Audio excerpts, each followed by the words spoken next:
할렐루야. 말씀을 사모하는 여러분에게 성령의 큰 감동과 여러분 이 깨달음이 충만하시는 시간 되시기를 바랍니다.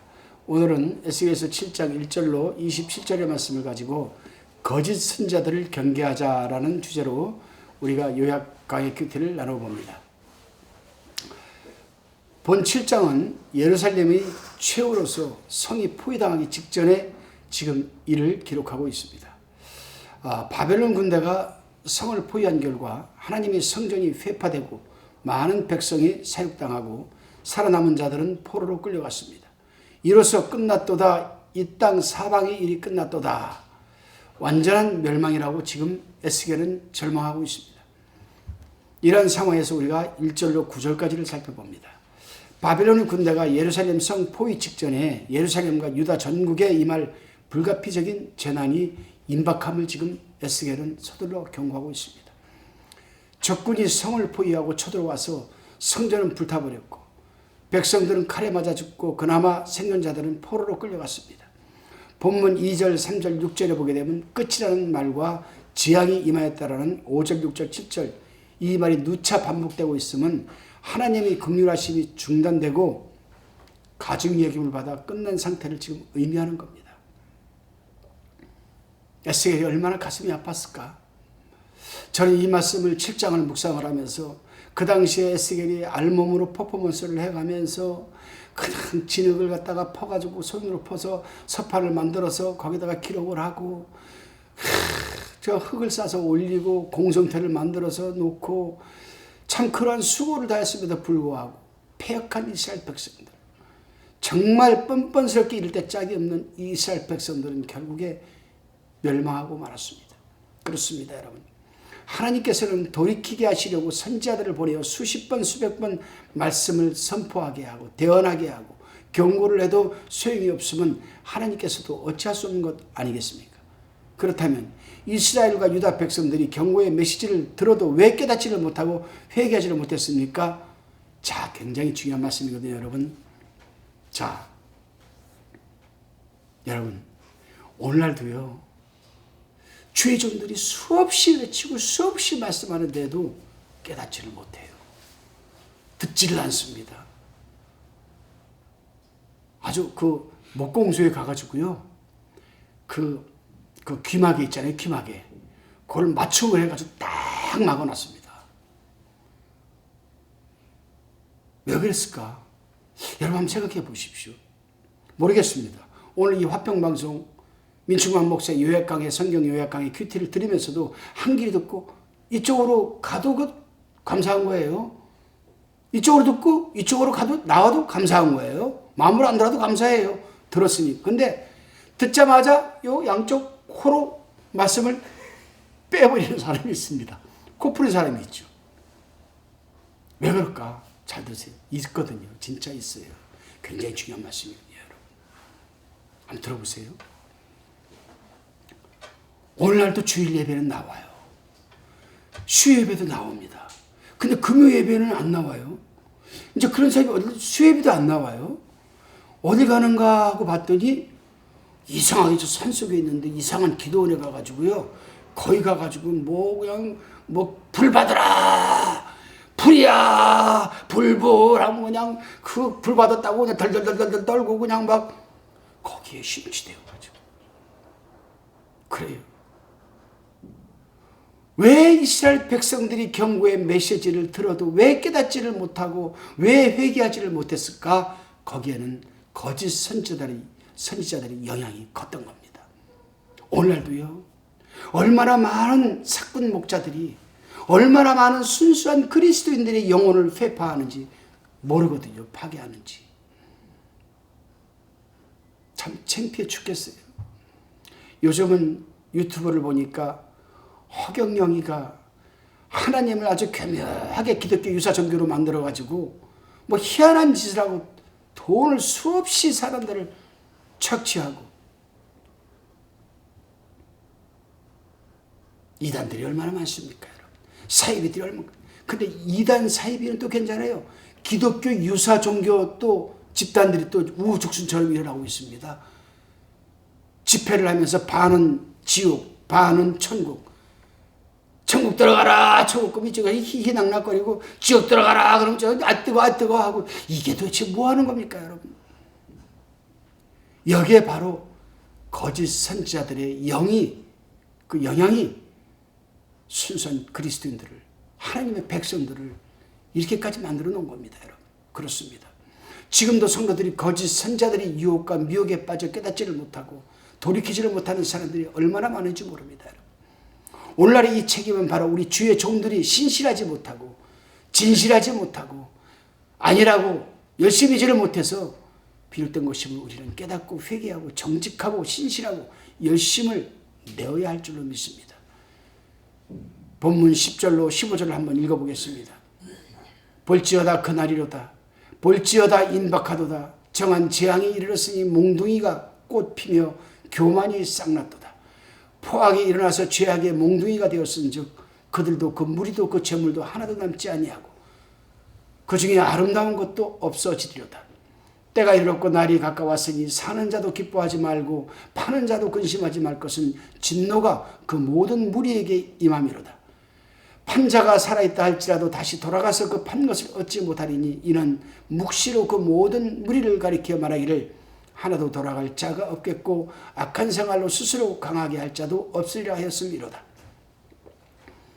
그들이 나팔을 불어 온갖 것을 예비했을지라도 전쟁에 나갈 사람이 없나니 이는 내 진노가 그 모든 무리에게 미쳤음이라.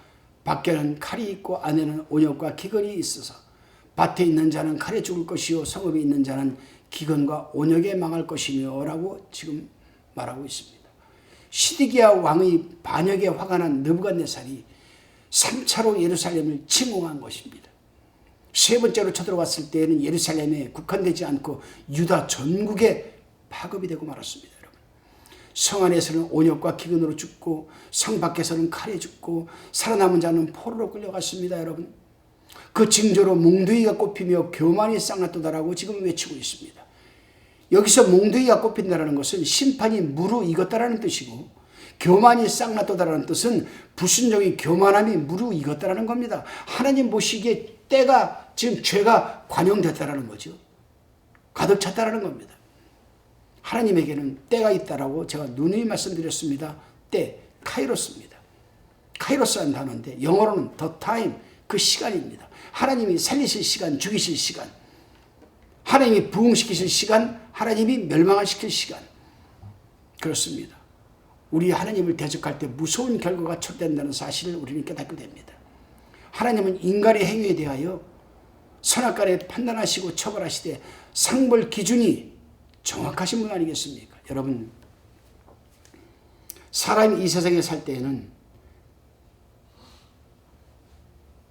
상대적 평가를 하고 살아갑니다. 저 사람이 나한테 잘해줬으니 나도 저 사람에게 잘해야 되겠다. 내가 저 사람한테 잘했으니 저 사람이 나한테 잘해주겠지. 이건 상대적 평가입니다. 그러나 하나님이 우리를 평가할 때는 수익적 관계에서 절대적인 평가를 하신다는 사실입니다. 여러분. 그 절대적 평가에는 인간의 행위에 대하여 선악간에 판단하시는 겁니다. 상벌 기준이 아주 절대적인 평가로 정하는 거죠. 그러므로 우리 하나님의 백성들은 예수 그리스도를 통한 죄사함의 은총과 구속의 은총을 우리는 찬양해야 되고 세상 사람과 구별된 삶을 살아내면서 감사하는 삶을 영위해 나가야 할 줄로 믿습니다.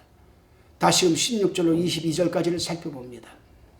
유다가 바벨론 군대를 대항하기 위해서 전쟁을 준비하였으나 항전도 못해보고 패망할 것이라고 지금 에스겔은 외치고 있습니다.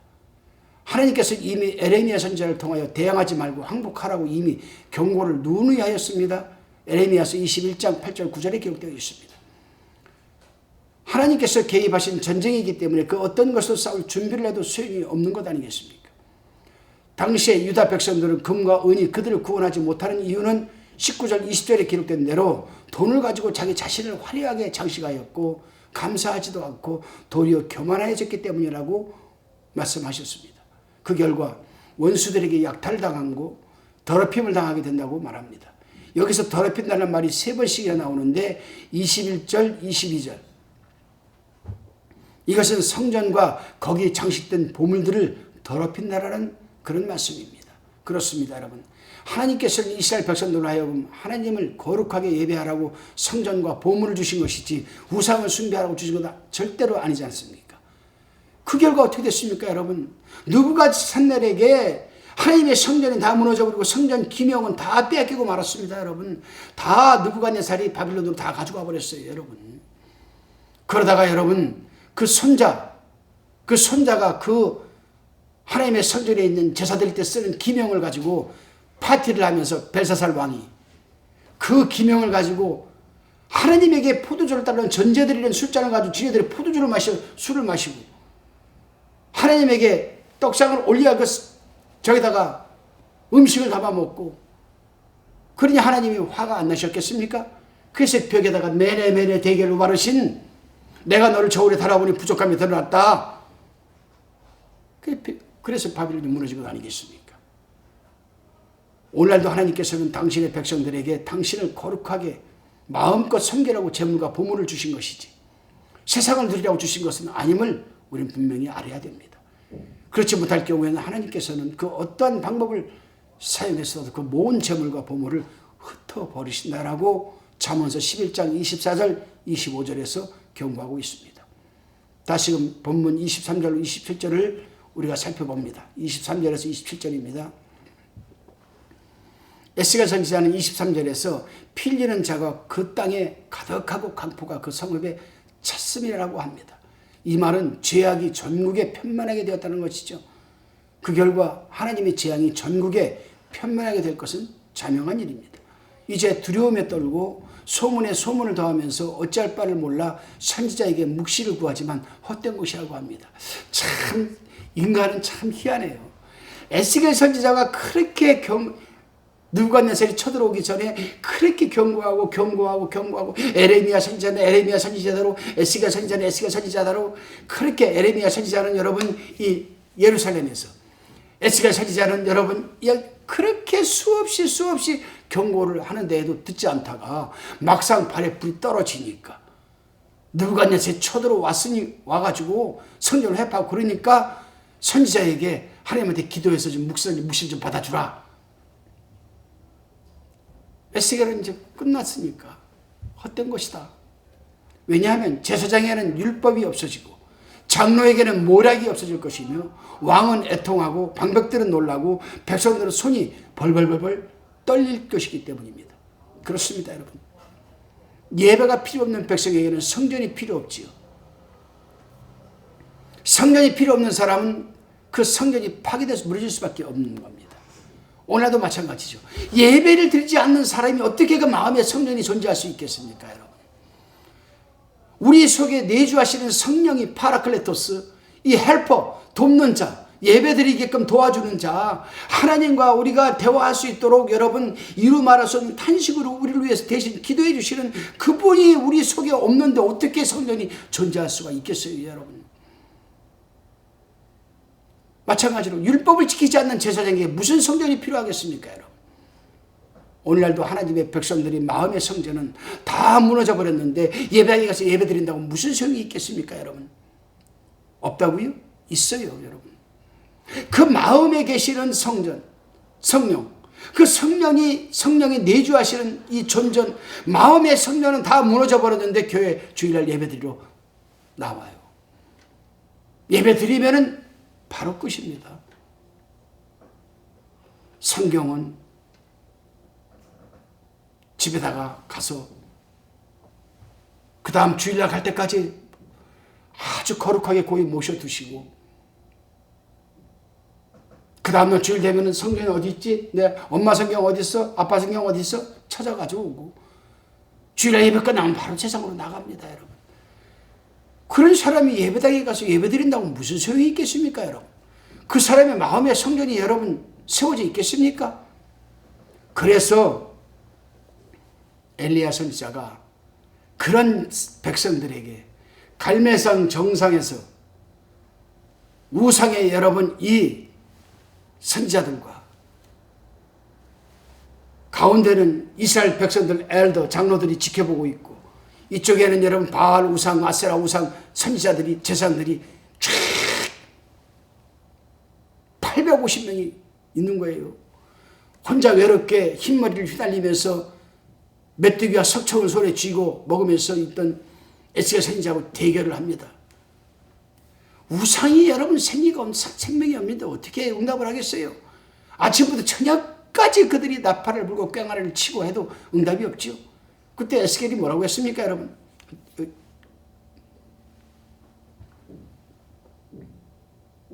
그만해라. 너희 신들이 지금 자는 모양이다. 조롱을 합니다. 그리고 엘리야가 얘기를 합니다. 이제 참신이 어떤 신인가를 너희가 지켜봐라. 그래놓고 그 가운데서 눈치를 보던 이스라엘 백성들에게 앞으로 가까이 나오라고 얘기를 합니다. 살아계신 하나님을 체험하는 길은 먼저 하나님 앞으로 가까이 나아가는 겁니다. 하나님 앞에 가까이 나아가야 하나님을 만날 수 있는 거죠. 하나님 앞에 가까이 나가는 것은 뭡니까? 내 마음에 계시는 성령이 존존하고 계시는, 내주하고 계시는 마음의 성전을 무너뜨리지 말고 세워야 됩니다. 내 가까이 나오라. 나왔어요. 그때 엘리야가 뭐라고 합니까? 너희 12지파를 따라 무너진 단을 수축하라. 이렇게 얘기를 합니다. 무너진 단을 수축하라. 너희는 지금 너희 마음에 하나님의 성전이 다 무너졌다. 지금 그걸 세워야 된다. 세웠더니 어떻게 됐습니까, 여러분? 도랑에 가서 물을 떠다가 채워라. 말씀을 얘기하는 거예요. 말씀. 성령을 의미하는 거예요. 그랬더니 하늘에서 불이 떨어가지고 그 말을 다 핥아먹었잖아요. 그래요. 그렇기 때문에 이 엘리야 선지자가 갈멜산 정상에서 바알을 섬기는 선지자 450명과 아세라 우상을 섬기는 선지자 400명 도합 850대 1 싸움에서 누가 참신을 보여주는 이 과정에서 이스라엘 백성들에게 제일 먼저 한 것이 바로 그거예요. 아까 말씀드렸잖아요. 무너진 여호와의 단을 수축하라. 열왕기상 18장 30절에 기록되어 있습니다. 여러분. 그렇습니다. 우리는 우리 마음의 성전이 무너진 것을 다시금 쌓아 올려야 할 시기입니다. 때, 카이로스, 지금입니다. 여러분. 마음의 성전이 무너지면 예배당에 가서 예배 드리는 것은 형식이 되어버리고 습관이 되어버리고 하나님 앞에서 가식과 위선이 되어버린다는 사실을 우리 잊지 말아야 됩니다. 여러분, 오늘도 가식이 아닌, 습관이 아닌, 상투적인 것이 아닌 정말 하나님을 사모하고 말씀을 사모하고, 그래서 내 속에 있는 성령께서 들을 수 있는 영안이 열리게 좀 해달라고 하시고, 이 영적인 귀가 신비의 아버지 아닌 마음 새겨지게 해달라고 기도하시면서 마음의 성전을 쌓아 올려놨을 때 목사님이 강대상에서 선포하는 말씀이 살아 운동력 있게 내 속에 들어오시면서 여러분 우리를 위경에서 구하고 고치시면서 우리의 뼈와 관절 다 쪼개서 겸손하게 만들어주시고 우리의 마음과 생각을 감찰까지 하시면서 역사하는 줄로 믿으시기를 바랍니다. 기도드리시겠습니다. 주님, 우리가 말씀이 없이 거짓된 종이 되지 않게 인도하여 주시고 그저 말장난에 그치는 성도들을 기만하는 종이 되지 말게 하여 주옵소서. 늘 열심을 갖게 하여 주시고 마음의 성전이 무너지지 않게 하여 주시고 마음의 성전에 뜨거운 성령의 불꽃이 타오르게 하여 주옵소서. 감사드리오며 예수님의 이름으로 기도드리옵나이다. 아멘.